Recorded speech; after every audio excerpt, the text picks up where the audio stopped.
মই মাননীয় অগপ দলৰ সন্মানীয় সভাপতি অতুল বৰা ডাঙৰীয়াক ধন্যবাদ জ্ঞাপন কৰিছোঁ। কাৰ্যকৰী সভাপতি কেশৱ মহন্ত ডাঙৰীয়াক ধন্যবাদ জ্ঞাপন কৰিছোঁ।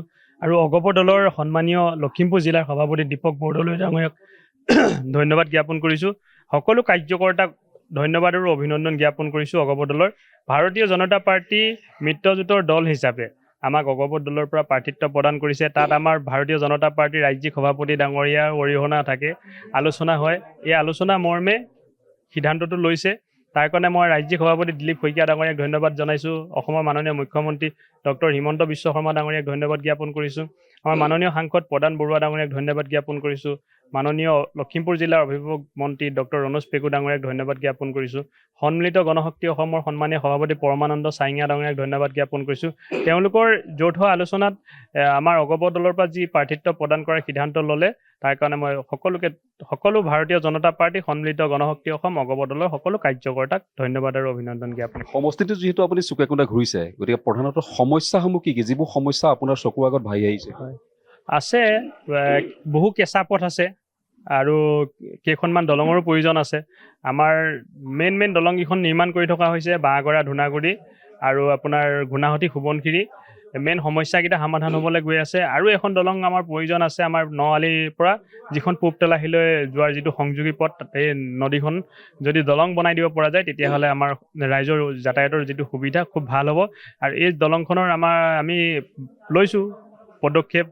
যদি ভাৰতীয় জনতা পাৰ্টি অগপ দলৰ মিত্ৰজোঁটৰ প্ৰাৰ্থী হিচাপে আমাক জয়যুক্ত কৰাত ৰাইজে স্বতঃস্ফূৰ্ত সঁহাৰি জনায়, তেতিয়াহ'লে এই দলংখনৰ কথা আমি আলোচনা কৰিম। আমাৰ যিখিনি কেঁচা পথ আছে, এই কেঁচা পথসমূহ বনোৱাৰ ব্যৱস্থা গ্ৰহণ কৰিম। ভাৰতীয় জনতা পাৰ্টি অগপ দলৰ মিত্ৰজোঁটৰ চৰকাৰ থাকিলে এইখিনি কাম 5 বছৰত সম্পূৰ্ণ হৈ উঠিব বুলি মোৰ বিশ্বাস আছে।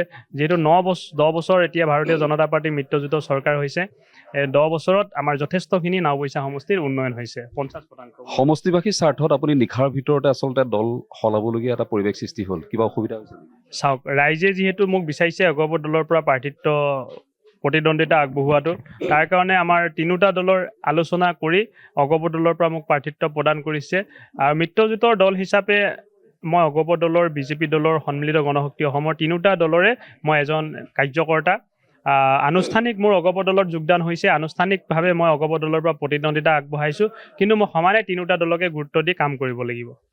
সমষ্টিটো যিহেতু পুনৰ নিৰ্ধাৰণৰ পিছত সমষ্টিৰ সমীকৰণটো অলপ সলনি হৈছে, যিহেতু তাত দেখা গৈছে যে কংগ্ৰেছৰো এজন প্ৰভাৱশালী এবাৰ প্ৰাৰ্থিত্ব আগবঢ়াইছে কংগ্ৰেছে। যদি তেওঁ পৰাভূত কৰিবৰ কাৰণে কেনেকুৱা ধৰণৰ প্ৰত্যাহ্বানৰ? চাওক, কেইদিনমানৰ আগলৈকে ৰাইজৰ দলৰ প্ৰাৰ্থিত্ব ঘোষণা কৰিছিলে তেওঁলোকৰ মিত্ৰজোঁটৰ দল, আৰু ৰাইজৰ দলৰ প্ৰাৰ্থীজনে প্ৰাৰ্থিত্ব প্ৰত্যাহাৰ কৰিছে, কংগ্ৰেছ দলৰ প্ৰাৰ্থীজনক প্ৰাৰ্থিত্ব প্ৰদান কৰিছে। গতিকে কংগ্ৰেছ দলৰ যিজন